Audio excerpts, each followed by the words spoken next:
বৃষ্টি বিঘ্নিত পরিবেশে আমরা কোরআনের আয়নায় বৃষ্টি কিভাবে বর্ষিত হয়, বৃষ্টি কিভাবে প্রেরিত হয়, নাজিল হয়, বৃষ্টি কিভাবে নেমে আসে আমরা একটু দেখতে চাই। তো তার থেকে আমরা জানব যিনি বৃষ্টির স্রষ্টা।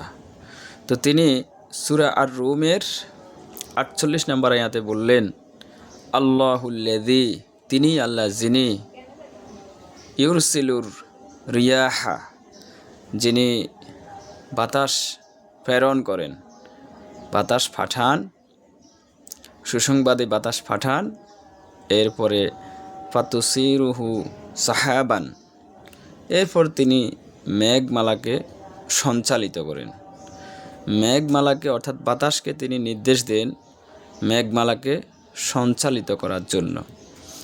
ঘটনাটা মূলত এইভাবে ঘটে যে আমরা সায়েন্সের আলোকে ওয়াটার সাইকেলে দেখি যে সেটা হচ্ছে এই সূর্য শামসুন, এই সূর্য পৃথিবী, সমুদ্র, নদী, নালা, খাল, বিল, পুকুর থেকে বাষ্পীয় আকারে পানিকে উত্থিত করেন, আর সেটা মেঘমালায় পরিণত হয়।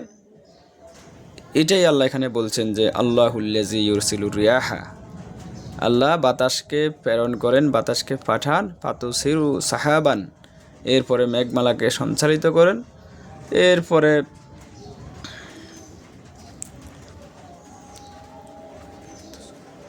এরপরে ফায়াবতুসুহু ফিস সামাই কাইফা ইয়াশাউ, এরপরে তিনি যেভাবে ইচ্ছা আকাশে ছড়িয়ে দেন।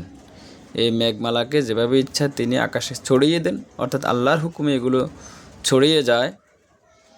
এরপরে এই মেঘমালা কি হয়, একটা পর্যায়ে ওয়াজ আলুহু কেসাফান, এটা খণ্ড বিখণ্ড হয়ে যায়, খণ্ড বিখণ্ড হয়ে একটা পর্যায়ে এটা